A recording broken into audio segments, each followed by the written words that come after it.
Pagkatapos makuha ang pinakahuling sweldo niya sa dalawang babae, ay nagpasalamat siya kina Melanie at Mrs. De La Paz. Umiiyak si Melanie sa biglaan niyang pag-alis. Malaki-laking halaga rin ang naipon ni Crisanto sa pagtatrabaho niya sa dalawang babaeng yon. Kaya alam niya sa kanyang sarili na hindi na siya gaanong mahihirapan. Makakapag-umpisa na siya ng isang maliit na negosyo. Sa wakas, nakahinga din ng maluwag si Crisanto noong nasa bus na siya at pauwi na sa bayan niya. Damit lang at ilang pirasong gamit ang dala niya. Ayaw niyang makita siya ng mga dating kalugar, kaibigan, kakilala na may pera na siya. Sa katunayan ay malaki ang hinanakit ni Crisanto sa mga taong dating nang api at nang maliit sa kanya noon. Pero focus muna siya sa sarili niyang buhay. Gusto niyang umalwan ang buhay ng kanyang pamilya at mismong ng sarili niya. Makalipas ang halos buong araw na biyahe, narating din ni Crisanto ang lugar nila.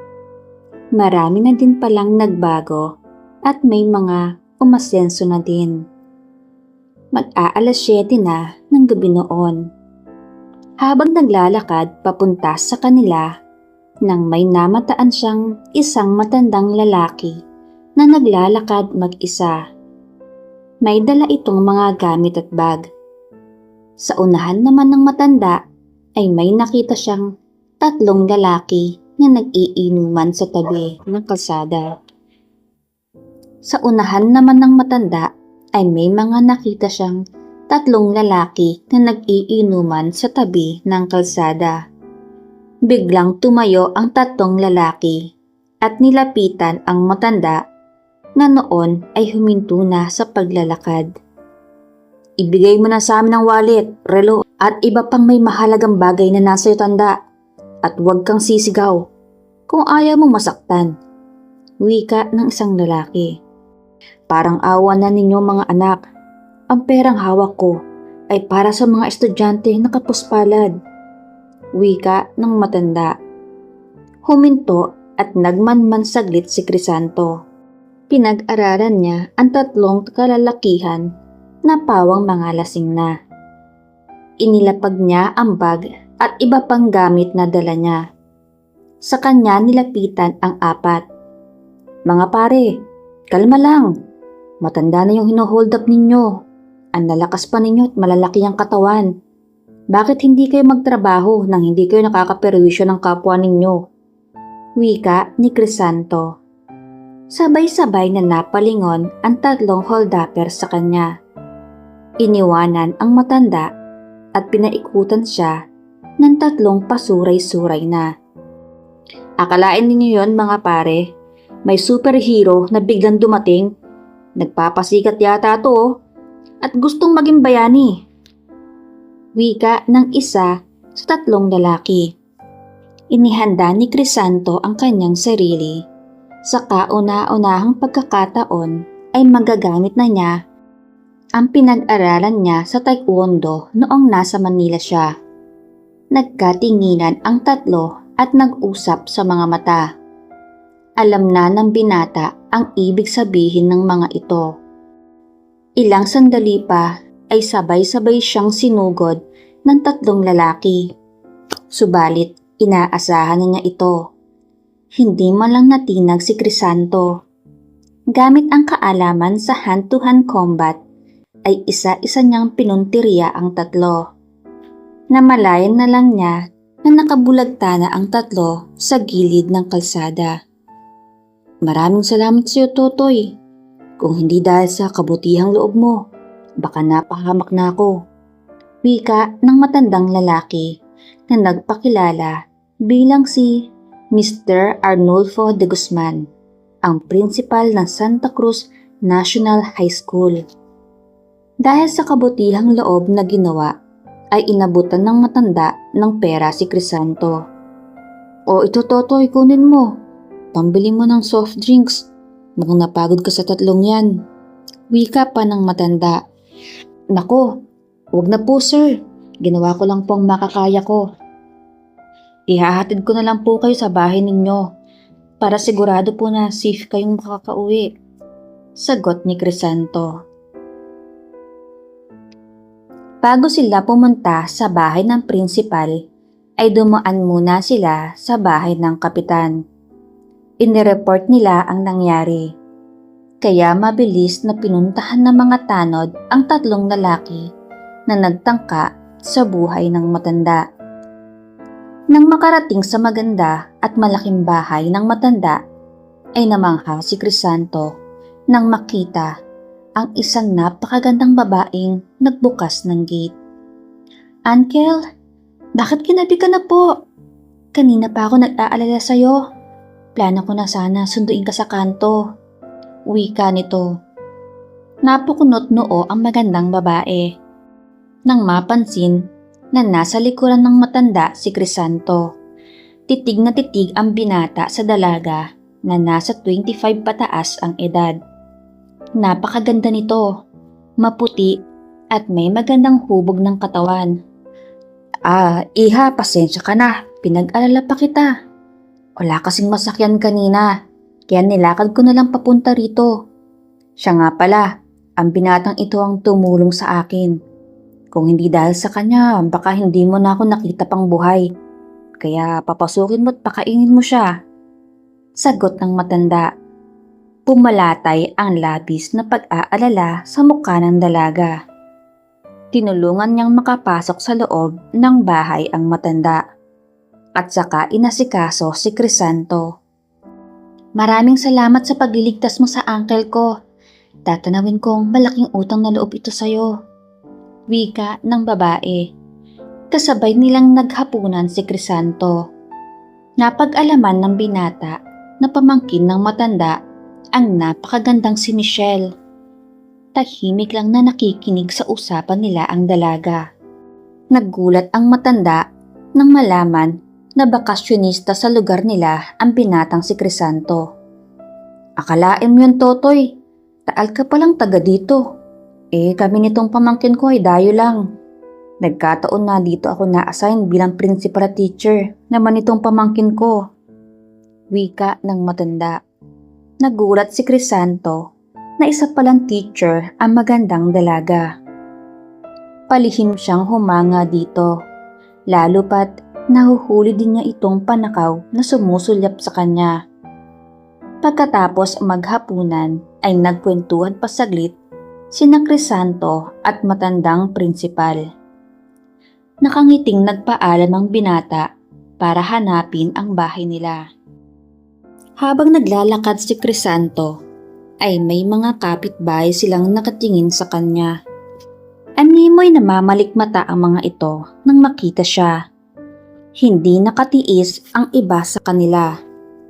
Tinawag at kinamusta nila si Crisanto. Uy Crisanto, kamusta na? Ang tagal mong nawala Bakit ngayon mo lang naisipang bumalik dito sa atin?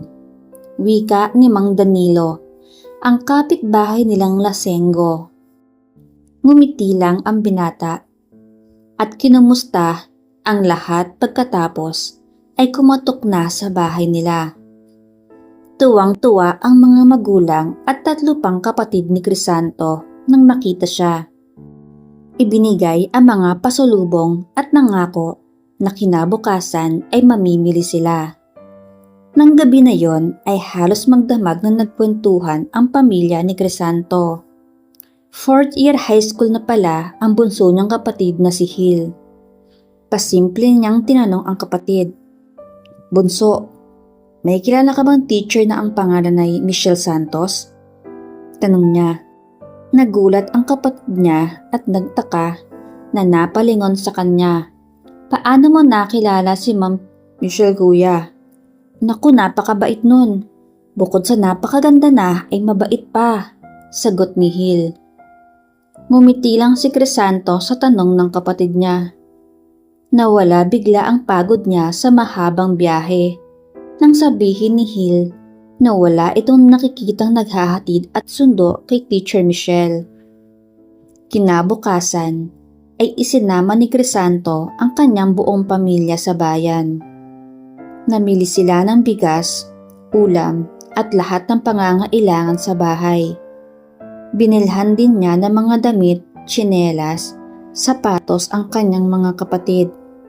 Pagkatapos ay niyaya niyang kumain sa isang kilalang fast food chain ang pamilya niya. Nang sumunod na mga araw ay inasikaso ni Crisanto ang pagtatayuan niya ng maliit na negosyo. May grocery at magbebenta sila ng gasol katulad ng naging amo niya sa Maynila. Sumunod niyang pinagawa ay ang simpleng bahay. Katabi lang din ng bahay ng kanyang pamilya. Gusto na niyang lumagay sa tahimik at ang naisip ng ligawan ay ang teacher na si Michelle. Makalipas ang 2 buwan ay naayos ng tindahan at bahay na pinagawa ni Crisanto. Pansamantala ay ang mga magulang niya muna ang nagbabantay sa tindahan. Nag-isip siya ng pwedeng madala dahil plano niyang dalawin ang dalagang si Michelle. Araw ng Biyernes, matyagang naghintay sa labas ng gate ng school si Crisanto. Napakagwapo niya ng mga araw na yon. Naka-t-shirt siyang puti, pantalon at rubber shoes habang umaalingasaw ang kanyang pabango. Sakto naman, lumabas sa gate ang bunso niyang kapatid na si Hill. Abot tenga ang ngiti nito nang makita siyang may hawak na bulaklak. Wow, ang pogi kong kuya nandito. Alam ko kung sinong hinihintay mong lumabas kuya. Sakto, palabas na din ng room namin si Ma'am Michelle. Wika ni Hill. Ngumiti lang ng bahagya na para bang nahihiya si Crisanto. Pinagtitinginan siya ng mga estudyante at teacher na lumalabas sa gate. Halata ang pagtataka at kilig sa mga reaksyon ng mga ito. Hanggang sa wakas ay nakita na ng binata ang pinakahihintay niyang makita, si Teacher Michelle. Gulat naman ang dalaga nang makita si Crisanto. Namula bigla ito nang iabot sa kanya ng binata ang bungkos ng mapupulang rosas. Wow! Pumapag-ibig na din sa wakas si Ma'am Michelle. Sigawan ng mga estudyante. Tahimik na kinikilig naman ang mga co-teacher niya at isang masigabong palakpakan ang narinig nila nang sabay nang naglakad papunta sa motor ni Crisanto ang dalawa. Good luck kuya! Gusto kong maging ate si Ma'am Michelle kaya pagbutihan mong panliligaw mo. Wika ni Hill. Hiyang-hiya na sumakay sa motor si Teacher Michelle. Napapayakap ito kay Crisanto kapag napapadaan sila sa humps. Tuwang-tuwa at kinikilig naman ang binata habang pasulyap-sulyap sa side mirror ng motor niya. Pagdating sa bahay ay pinapasok ni Michelle si Crisanto. Napag-alaman ng binata na lumuwas ng Maynila ang uncle ni Michelle na principal. Ibig sabihin, mag-isa lang sa bahay ang dalaga. Nakaramdam ng pag-aalala si Crisanto para sa dalaga. Mag-iingat ka palagi ma'am. Kahit sa araw ay siguraduhin mo na nakapadlock lahat ng pinto at bintana ng bahay nyo. Wika ni Crisanto. Nahihiya namang tumango at ngumiti si Michelle. Salamat sa pag-aalala mo, pero tama ka. Iba ng panahon ngayon, nakakatakot na. Kaya nga kapag ginagabi si Uncle at wala pa dito sa bahay, ay sobrang pag-aalala ko. Sagot ng dalaga. Tagpaalam na magpapalit lang ng damit si Michelle. Pagbalik ay nakashort na ito hanggang itaas ng tuhod. Spaghetti strap na yellow na lalong bumagay sa maputi nitong balat. Manood ka muna ng TV magluluto muna ako ng ating hapunan. Wika ni Michelle. Titig na titig si Crisanto sa dalaga. Mas maganda pala itong tignan kapag ganon ang ayos. Sinundan na lang ng tingin ni Crisanto ang dalaga. Napangiti siya dahil hindi niya akalain na papatuloyin siya ni Michelle. Lalo pa at nag-iisa lang ito sa bahay ng araw na yon. Makalipas ang 1 oras ay magkasabay ng kumain sa lamesa sina Michelle at Crisanto. Habang kumakain ay nagkukwentuhan din ang dalawa hanggang sa tuluyan na silang nagkapalagayang loob. Mag-aalas 9 ng gabi nang yayain ni Michelle na uminom si Crisanto. Sabado kinabukasan kaya walang pasok sa school. Naglabas ng 6 na bote ng beer si Michelle at ikinuwento na umiinom talaga siya paminsan-minsan pampatulog niya, lalo na pagkatapos gumawa ng lesson plan. May boyfriend ka na ba, ma'am? Or nagka-boyfriend ka na ba?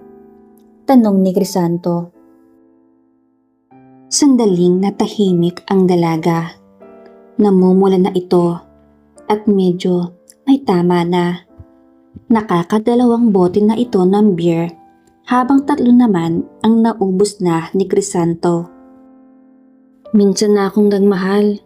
First love ko siya at almost 6 years kaming naging magkarelasyon. Pero ang masakit doon, dahil nasira lang ng one night stand ang 6 years naming pinagsamahan. Malungkot na wika ni Michelle. Dagdag pa ni Michelle na nabuntis ng dati niyang boyfriend ang naka one night stand nito, kaya naiwan siyang luhaan. Magmula noon ay hindi na ulit tumanggap ng manliligaw ang dalaga. Ikinalulungkot ko ang nangyari sa love life mo, Michelle. Sa ganda mong yan ay nagawa ka pang lokohin nun. Siguro dahil hindi kayo ang nakatadhana na magkatuluyan. Diretsyong sagot ni Crisanto. Ngumiti ng mapait si Michelle. Pagkatapos ay tumitig ang mapupungay nitong mga mata sa kaharap. So, you mean, ikaw ang tamang lalaking nakatadhana para sa akin? Kasi sa tagal ng panahong nakalipas, ay ikaw lang ang tinanggap kong manliligaw. Sagot ni Michelle. Tumikhim muna si Crisanto bago sumagot. Bakit hindi mo ko subukan? Kung kinaya niyang kalimutan ka noong nakipag one night stand siya, malay mo, yun din ang paraan para makalimutan mo siya. Sagot ng binata. Namilog ang mga mata ni Michelle. Parang nagustuhan niya ang ideyang yon ni Crisanto. Bagamat hindi pa niya lubusang kilala ang lalaki, nakikita at nararamdaman niya na isang itong mabuting tao. Idagdag pa, nagustuhan din ito ng Uncle Arnold niya. Mabait, matulungin daw ito, kaya tiyak na magiging mabuti itong asawa at ama. Dahan-dahang tumayo si Michelle. Pero hilo na ito, kaya na out of balance. Akmang matutumba na ito nang mabilis na tumayo si Crisanto. Sinalon niya ang katawan at ulo ni Michelle. May kung anong nabuhay sa katawan ni Crisanto nang maramdaman ang malambot ng katawan ng dalaga. Lalo pang naghumindig ang pagnanais niya nang malanghap ang mamahalin nitong pabango. Hanggang sa nagkatitigan silang dalawa. Tinawid ni Crisanto ang pagitan nilang dalawa kahit pa hindi pa manlalaban ng dalaga. Sa kabutihang palad, imbes na manlaban, ay lumaban na yon sa masarap na paraan at nagtuloy-tuloy na ang kanilang pagiging abala sa isa't isa. Hanggang sa sinabi ng dalaga, ayoko dito. Baka madulas ako at mapagok. Sa mga sopa na kahoy, doon tayo sa kwarto ko. Tumango si Crisanto at inalalayan niya ang dalaga patungo sa kwarto nito. Pagkarating doon ay marahan niya itong inilapag sa higaan at sinimulan ang parehas nilang nais. Nagulat at hindi makapaniwala si Crisanto dahil napatunayan niya na siya ang unang lalaki na umangkin sa dalaga. Kaya siguro, nagawa ng ex-boyfriend noon na makipag one night sa ibang babae dahil hindi pa binigay ng dalagang si Michelle ang kanyang natatanging biyaya. Kaya nasabi ni Crisanto sa sarili na napakaswerte niya sa dalaga at wala na siyang balak na pakawalan pa ito. Halos maghahating gabi na noong sila ay makatapos. Bumulong sa kanya ang dalaga. Chris, dito ka na matulog. Ayoko matulog mag-isa. Siguradong mamimiss kita. Oo, walang problema. Crisanto, may mahalaga pala akong itatanong sa'yo. Siguro, alam mo naman na ikaw ang nakakuha ng iniingatan ko. So, anong plano mo? Hanggang ganito lang ba tayo? Naku, nagkakamali ka dyan, Michelle. Gusto at mahal kita. Kaya ako rin ay may gustong itanong sa'yo.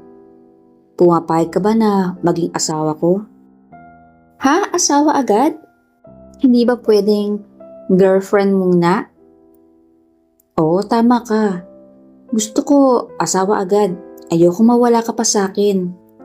Masasabi kong tangang ex-boyfriend mo na pinakawalan ka pa niya. At hindi ko gagawin ang pagkakamaling yon. Aangkinin na kita na sa akin habang buhay kung papayag ka. Oo, Crisanto, pumapayag na ako. Ano pa bang dahilan para mag-inarti ako? Nakuha mo ng bagay na yon. Kaya tama lang din na hindi na rin kita papakawalan.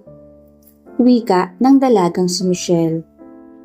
Tapos dinampian yon ni Crisanto sa noo at sabay na silang natulog. Kinabukasan, gulat na gulat sina Michelle at Crisanto nang madaling araw pa lang ay dumating na ang uncle nito. Napansin nito ang pag-iinuman nila sa sala at ang sapatos ni Crisanto sa pintuan. Kaya dumiretso ito sa kwarto ng dalagang pamangkin at noong buksan ng pintuan ay huling-huli roon ang dalawa na natutulog ng magkayakap. Michelle, Crisanto, magbihis kayo at mag-uusap tayo sa sala. Uncle Arnold, dumating ka na pala? Gulat ng wika ng dalaga at agad kinumutan ng sarili. Hindi naman sumagot ang tiyuhin at nagtungo na yun sa sala. Nagkatinginan sina Crisanto at Michelle. Sabi naman ni Crisanto, "Huwag kang matakot, hindi kita pababayaan." Matapos makapagbihis ay magkahawak sila ng kamay na nagtungo sa sala. Naroon ang tiyuhin ng dalaga, tahimik na nakaupo. Crisanto, hindi na ako magpapaligoy-ligoy pa. Lalaki rin ako. Kaya malinaw na sa akin ang lahat ng nangyari rito. Anong balak mo sa pamangkin ko? Gusto ko po siyang maging asawa kung papayag kayo. May sarili na po akong bahay. May maliit na rin na negosyo. Kaya kahit hindi magtrabaho si Michelle, ay kaya ko siyang buhayin. Pati na ang mga magiging anak namin.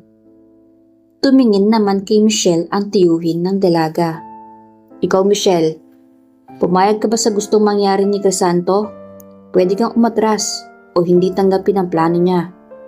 Ikaw ang masusunod dahil ikaw ang babae. Tsaka sigurado ako na hindi pa natin masasabi kung meron na ba siyang dapat panagutan sa'yo. Mukhang kagabi pa lang naman may nangyari sa inyo. Kaya hindi natin alam kung mabubuntis ka o hindi. Uncle, buntis man ako o hindi, ay pumapayag akong magpakasal kay Crisanto. Magmula noong dalhin niyo siya rito, ay naramdaman kong napakagaan na ng loob ko sa kanya. At sa tagal ng panahon, magmula noong lokohin ako ng ex ko, ngayon lang ako muling nagtiwala sa isang lalaki. Kaya opo, magpapakasal ako kay Crisanto, buntis man ako o hindi. Okay, sige. Kailangan sa linggong ito ay makapagpamanhigan na kayo, Crisanto. Sabihan mo lang din kami kung kailan para makapag-ready na kami dito. O di kaya sa susunod na Sabado para wala kaming pasok parehas ni Michelle sa eskwela. Okay po. Maraming salamat po sa pagpayag niyo, Tito Arnold. Wika ni Crisanto. Tumayo naman si Mang Arnulfo at ginulo ang buhok ni Crisanto. Ikaw talaga. Hindi ka lang pala matinik sa pakikipaglaban sa mga masasamang loob sa daan. Matinik ka rin pala sa babae. Nabimit mo agad ang puso ng pamangkin ko na ilang taon nang hindi pumapansin sa kahit sinong lalaki. Pasalamat ka, malaki ang utang na loob ko sa'yo at nakilala kita sa kakaibang paraan. Kaya alam kong mapagkakatiwalaan kita. Sige na, maghanda na kayo ng makakain na natin sa kusina. May mga karne at isda akong dala. Kayong dalawa na ang magluto nang makapag-almusal muna ako bago ako matulog muli. Kulang pa ako sa tulog dahil maaga akong bumiyahe. Okay po, Tito Arnold. Nakangiting wika pa ng dilag at magkahawak kamay pa rin silang nagtungo ni Crisanto sa kusina para magluto. Makalipas ang 2 buwan ay kinasal sina Crisanto at Michelle. Hindi rin agad nabuntis ang dalaga, kaya nakapag-focus pa sila sa pagpapalago ng kanilang negosyo. Bago nabuntis si Michelle, pagkalipas ng 1 taon, at nagtuloy-tuloy pa ang pagdami ng kanilang anak hanggang sa maging 4, namuhay silang masaya at masagana sa piling ng isa't isa. Ayun my loves, dito na nagtatapos ang ating maganda at punong-puno ng mga maiinit na aksyon na kwento. Sana ay na-enjoy nyo ang pakikinig.